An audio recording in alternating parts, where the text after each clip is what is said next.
اعوذ باللہ من الشیطان الرجیم بسم اللہ الرحمن الرحیم۔ آیت اللہ شہید دستخط شرازی کی کتاب بہشت، اس کی کنٹینیویشن کا پیسج، مومنین پر خصوصی نزل و کرم۔ اللہ تعالیٰ نے ایک خاص نوعیت و اہمیت کی حامل نعمت مومنین کے ساتھ مختص کر دی ہے، اور وہ نعمت دوسری نعمتوں سے کہیں زیادہ ہے۔ تفسیر مجمع البیان میں ایک روایت ہے کہ پیغمبر اسلام صلی اللہ علیہ وآلہ وسلم کا ارشاد گرامی ہے کہ اللہ تعالیٰ نے 100 نعمت خلق فرمائی ہے اور ان میں سے ایک کو اپنے بندوں پر تقسیم کر دیا ہے، جس کے ذریعے وہ ایک دوسرے کے ساتھ تعاون کرتے ہیں، آپس میں پیار و محبت اور حسن سلوک کا مظاہرہ کرتے ہیں، اور 99 نعمتوں کے ذریعے اللہ تعالیٰ قیامت کے روز اپنے بندوں پر مہربانی فرمائے گا۔ بہشت میں نیک صالح لوگوں کو فائدہ ملے گا، اور اس کے تمام نعمتوں سے مومنین اولیاء خدا مستفید ہوں گے، اور بہشت میں جو سکون ملے گا اس کا اندازہ بھی نہیں کر سکتے۔ کیا آرام، کیا خوشی، کیسی زینت و آرائش! سبحان اللہ، نعمتوں کی بارش ہوگی، رحمتوں کی فراوانی ہوگی، اور برکتوں کا ایک طویل ترین سلسلہ مومن کا انتظار کر رہا ہوگا۔ یہ جنت اس کو ملے گی جو انسانیت کے حقیقی تقاضوں کے مطابق زندگی گزارتا رہے۔ جو لوگ چوپایوں سی زندگی بسر کرتے ہیں، ان کو انسانیت کے زمرے میں شامل کرنا ہی انسانیت کی توہین ہے۔ بہشت ایک نور ہے، اس سے وہ شخص استفادہ کر سکے گا جو عقل و شعور اور بصیرت کے لحاظ سے دیکھتا ہو۔ بھلا ایک اندھا شخص پھولوں کے رنگوں سے کس طرح لطف اندوز ہو سکتا ہے؟ اسی طرح جس کی قوت شامہ ختم ہو جائے اور وہ پھولوں کی خوشبو سونگھ نہیں سکتا۔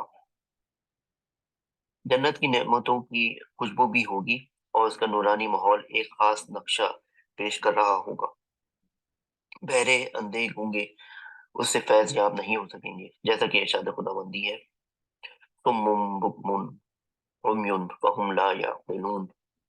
یہ لوگ بہرے، گونگے اور اندھے ہیں کہ سمجھتے بوجھتے کچھ نہیں۔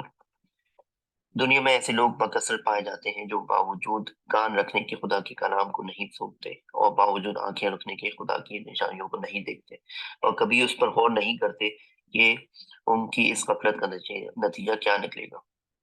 کیا ایک دن ان سے باز پرس ہونے والی نہیں؟ کیا ان کے اعمال بد کو خدا نہیں دیکھ رہا؟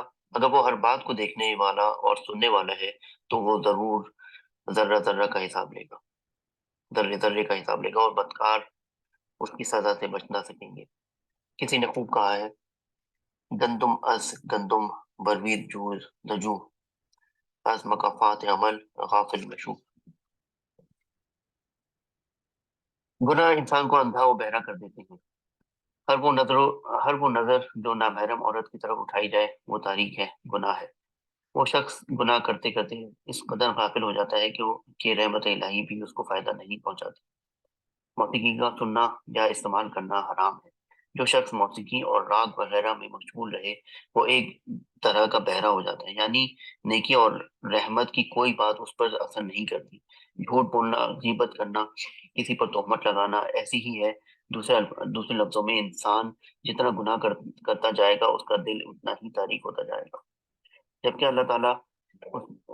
اللہ تعالیٰ کی رحمت پرہیزگار لوگوں کو بہت زیادہ فائدہ پہنچاتی ہے، بلکہ اللہ تعالیٰ متقیوں پر پرہیزگار افراد پر رحمت کی بارش کر دیتا ہے، جیسا کہ قرآن مجید میں ہے، فَسَأَكْتُبُهَا لِلَّذِينَ يَتَّقُونَ، یعنی میں اسے لکھوں گا ان کے نصیب میں جو وہ پرہیزگاری سے کام لیں گے۔ جو شخص دنیا میں جتنا جتنا پرہیزگاری اور زہد و تقوی اختیار کرے گا اتنا ہی اس میں بہشتی بننے کی صلاحیت پیدا ہوگی، اور وہ بہشت کی نعمتوں سے بہرہ ہوگا۔ جو شخص دار دنیا میں نیک صالح ہو، اس کا تقوی بہت زیادہ ہو، روز قیامت پر اس پر نعمتوں اور رحمتوں کی اتنی ہی فراوانی ہوگی، اور اس دن نیک لوگوں کو گناہ گار لوگوں سے جدا کیا جائے گا۔ ارشاد خداوندی ہے، ان یوم الفصل میقاتہم اجمعین، یعنی یقیناً فیصلے کا دن ان سب کا مقرر شدہ وقت ہے۔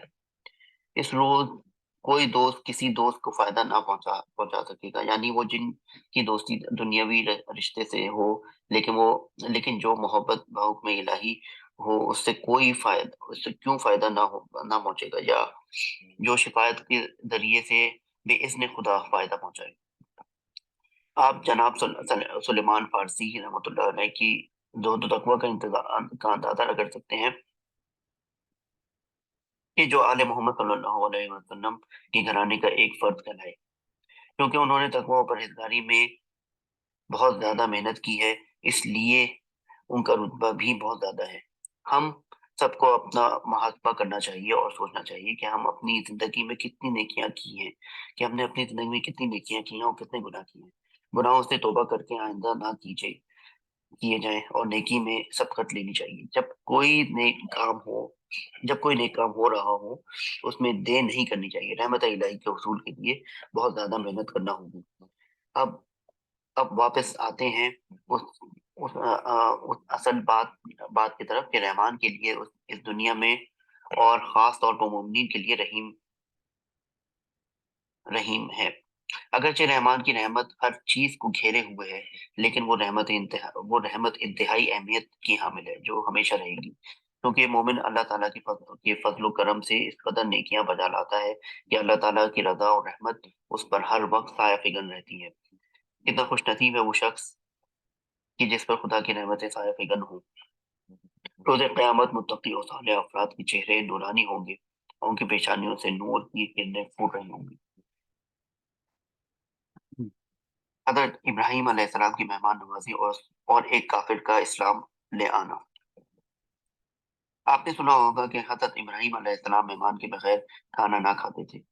آپ چوراہے پر کھڑے ہو جاتے اور مسافروں کو کھانے کی دعوت دیتے اور ان کو گھر لا کر ان کے ساتھ کھانا تناول فرماتے تھے۔ ایک روز آپ ایک کافر کو اپنے گھر لے آئے اور کھانا کھاتے وقت آپ نے بسم اللہ پڑھی اور مہمان سے کہا تم بھی خدا کا نام لے کر کھانے کا آغاز کرو۔ وہ بولا میں خدا کو نہیں جانتا۔ یہ سن کر حضرت ابراہیم علیہ السلام نے فرمایا اٹھو اور یہاں سے چلے جاؤ۔ مہمان چلا گیا۔ وہی نازل ہوئی اے ابراہیم آپ نے مہمان کو کیوں واپس بھیج دیا ہے؟ 70 سال تک آپ اس کو دیتے رہے، ایک روز تمہارے پاس آیا تو تم نے اسے ٹھکرا دیا، بقول سعدی شنا دی۔